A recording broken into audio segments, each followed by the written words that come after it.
তো 2-3 দিন আগের একটা ঘটনা বগুড়ার আপনারা শুনছেন, কিন্তু আজকে আবার নিউজ পাল্টায় গেছে।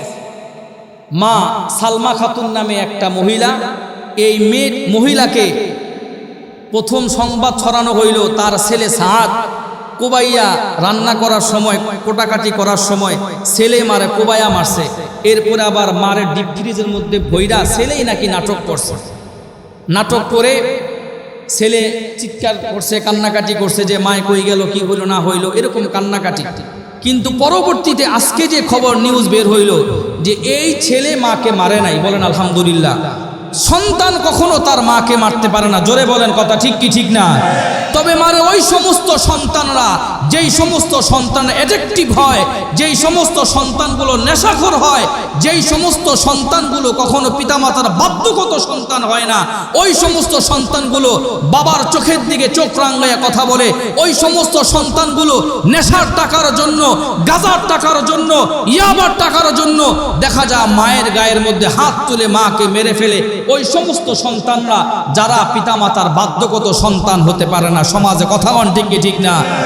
তাহলে ওই সাদ একজন আলেমের সন্তান, মিডিয়া তো ফ্লাশিং করলো ছেলের হাতে মা খুন, ওদের কাজই তো এটা প্রথম ফ্লাশিং করে। আজকে দেখা গেল এই কারণে মাকে মারা হয় নাই, মাকে মেরেছে। ওই বাড়িতে আরেক মহিলা থাকলো পরকিয়া, পরপুরুষে আসক্ত, সে এরকম গুনাহের সাথে লিপ্ত। মা যখন জানতে পেরেছে, এই কেন মহিলাটা জানলো, এই কারণে এক পুরুষ আর 2 মহিলা এরকম করে কয়েকজন মিলে ওই সালমা খাতুন নামে মহিলাটাকে মেরে ফেলছে বগুড়ার মধ্যে। আমরা প্রশাসনের কাছে উদারত আহ্বান জানাবো, সঠিক তদন্তের মাধ্যমে যেন এর বিচার কার্য করে বাংলার মানুষকে যেন দেখায় দেয়া হয়। জোরে বলেন কথা ঠিক কি ঠিক না? অন্যথা এরকম পাপাচার শুধু বাড়তে থাকবে।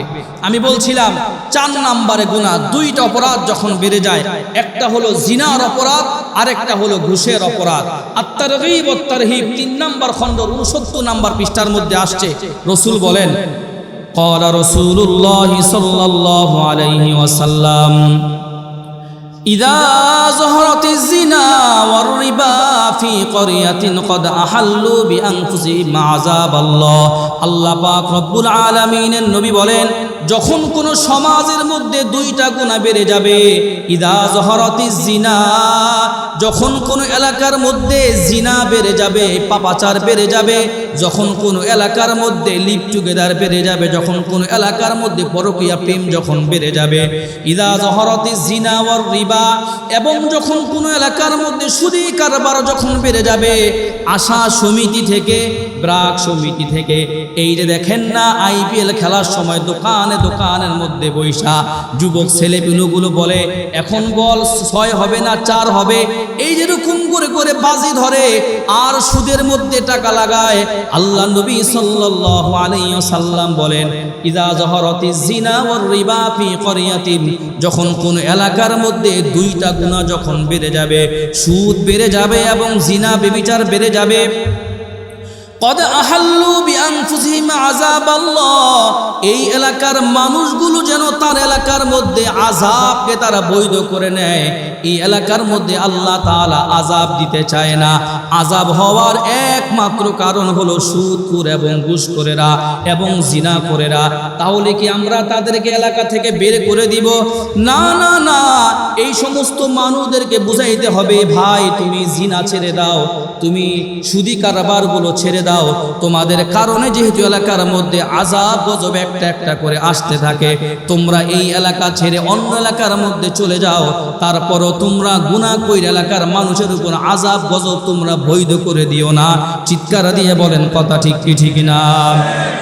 মুসনাদে আহমদের 22,638 নম্বর হাদিসের মধ্যে আসছে, 26,638 নম্বর হাদিসের মধ্যে আসছে, ইযা যাহারাতিল মাআসি ফি কওমিন আম্মাহুমুল্লাহ বিআযাবিন মিন ইনদিহি আল্লাহ রসুল সাল্লাল্লাহু আলাইহি ওয়াসাল্লাম অন্য হাদিসের মধ্যে বলেন, মুসনাদে আহমদের 26,638 নম্বর হাদিসের মধ্যে আল্লাহ রসুল বলেন, যখন কোন এলাকার মধ্যে ব্যাপকভাবে যখন পাপাচার বেড়ে যাবে, যখন এলাকার মধ্যে লুটপাট যখন বেড়ে যাবে, যখন এলাকার মধ্যে ছিনতাই বেড়ে যাবে, যখন এলাকার মধ্যে ইফতিজিং বেড়ে যাবে, তখন এলাকার মধ্যে ধারাবাহিক একটা একটা করে আযাব গজব আসতে থাকবে।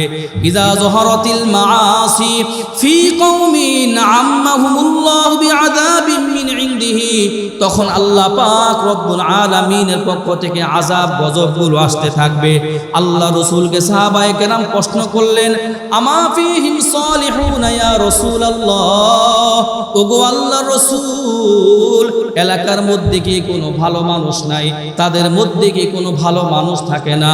আল্লাহ রাসূল সাল্লাল্লাহু আলাইহি ওয়াসাল্লাম বলেন, আছে তো ঠিক, কিন্তু ভালো মানুষের মধ্যেও আযাব গজব আসে খারাপ মানুষগুলোর কারণে। আমি আপনাদেরকে একটা প্রশ্ন করতে চাই, এই করোনা ভাইরাসের মধ্যে খারাপ মানুষ মরছে কি মরে নাই? বলেন তো দেখি, মরছে কিনা বলেন? ওই করোনা ভাইরাস তো সব খারাপ ভালো মানুষদের কারণে আসে নাই, আসছে তো খারাপ মানুষদের কারণে। অথচ দেখা গেছে এই করোনা ভাইরাসের সময় অনেক ভালো ভালো মানুষগুলো মারা গেছে। কথা বলেন ঠিক কি ঠিক না? গুনাহ যখন ব্যাপক হয়ে যায়, পাপাচার যখন ব্যাপক হয়ে যায়, তখন এলাকার মধ্যে একটা একটা করে আযাব গজব ধারাবাহিক আসতে থাকে। কখনো বন্যা হয়, কখনো জিনিসপত্রের দাম বেড়ে যায়, কখনো দেখা যায় এলাকার মধ্যে এই যে এমন এক আযাব গজব ছড়ায় যায়, এই আযাব গজব তখন মানুষ থামাইতে পারে না, ধারাবাহিক চেনের মতন একটার পর একটা শুধু আযাব গজব আসতেই থাকে।